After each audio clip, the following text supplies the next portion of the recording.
collapsed because crucial details have been revealed by he or others whilst the case was being built, that Axel Radicavana could have walked free. That's his argument as to why. That is misleading waffle and nonsense. The guy hadn't been charged. Nigel Farage, you mentioned him there, he was criticised. It comes as no surprise to me to tell you that. You are well aware of it. Do you stand by the way that your criticisms were levelled, the phraseology, the language that was used during the time? He's just been proven right. He's literally been proven right. That we said... The Reform Party on the ball again.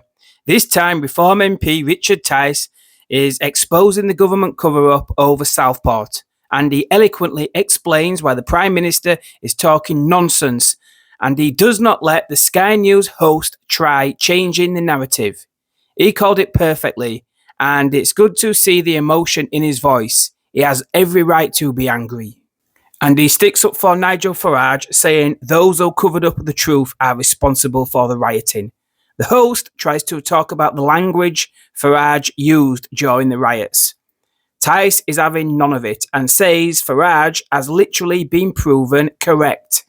One thing I want to point out, though, is this obsession the facts are kept from the public because of political correctness. Though that is undoubtedly true, it is also much deeper and darker than that. It is not simply a case of people are scared of being accused of racism. Some of the people in the Labour government behind all this stuff are ideological to the core. Hardcore activists with a clear agenda and goal to aim for. It's an explicitly anti-British and anti-right-wing agenda. They will happily cover up anything that undermines that agenda or gives their political opposition ammunition to use against them. So it's not simply a case of these are all good people who want to tell the truth, but are scared of upsetting community tensions.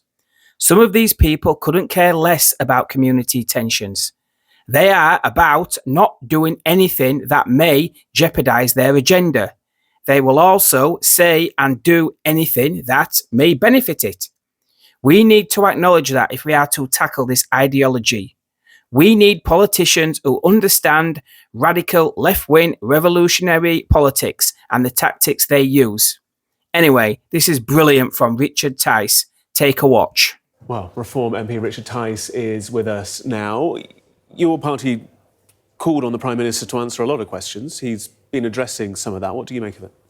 The Prime Minister is continuing to deliberately mislead the British people to continue suiting his own narrative. And I'm afraid all of this nonsense that he couldn't say anything is simply untrue. And it's not true to say that the nature of terrorism has changed. In 2016, the murder of Joe Cox, Thomas Mayer was immediately declared an act of terrorism by one individual. 2017, the murder of Keith Palmer here in Westminster by Khalid Massoud, immediately declared an act of terror.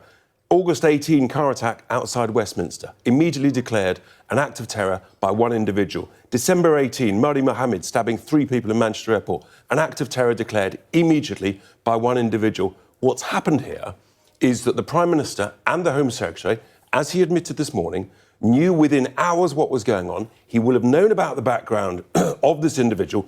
They've made the deliberate judgment to withhold information from the British people that they could have told the British people because Axel Radicavana was not charged until the 1st of August. So we could have been told, we should have been told about the prevent and the failings, and it should have been declared a terror incident within 24 hours. That is why the British people were so angry and are still raging about this. You say the phrase deliberately mislead. The question then is, from your perspective, if that is the case, and I'm sure Sir Keir would very much disagree with you, why?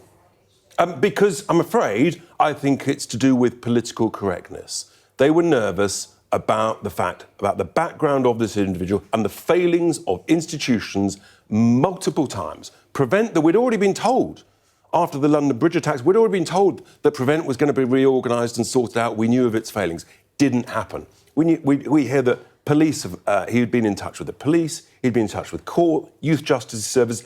Everybody was covering their backsides. They all had something to hide, and therefore it didn't suit them to disclose this information. This is a massive cover-up of massive proportions, and the British people need to understand the truth. The Prime Minister said earlier that if the trial had collapsed because crucial details had been revealed by he or others whilst the case was being built, that Axel Radicabana could have walked free. That's his argument as to why... That is misleading waffle and nonsense. The guy hadn't been charged, OK? So we know what the law of the land is, as does the Prime Minister, and I've just listed out a series of previous instances where the British people were told within 24 or 36 hours that it was a terror incident, often being told the background of the individual before they were charged. So I'm sorry, Prime Minister, but you are deliberately misleading the British people. You are creating a false narrative, and we're not going to tolerate it.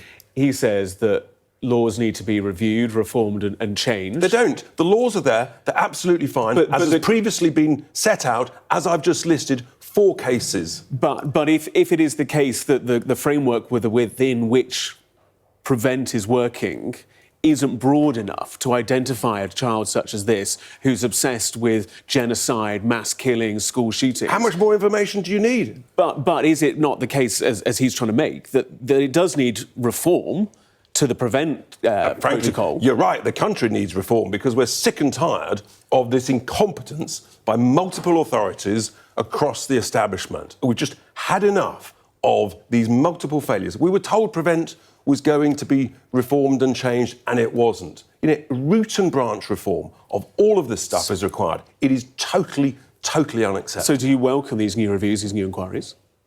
Look, it's interesting. I mean, let's have a public inquiry, because we need to know hour by hour who knew what, when, and why decisions were made to withhold information from the British public. Nigel Farage was quite right to say questions need to be asked. He was quite right to say that the truth was being withheld from us, and he was completely wrongly smeared and labelled as being responsible for the appalling riots that then took place. If we'd been told the truth, I don't think those riots would have taken place to anything like that degree. Therefore, the responsibility for those riots arguably rests with the people who deliberately withheld information from the British people.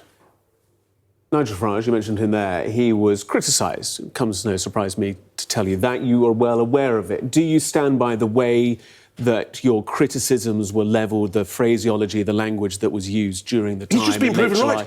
He's literally been proven right. That we said questions need to be asked and answered, and he said, is the truth being withheld? And it turns out the truth was being withheld. The Home Secretary and the Prime Minister knew exactly what was going on. Radicabana had not been charged. We need to know when they discovered the contents of the monster's bedroom and why they made those decisions to say that it's a non-terror-related incident.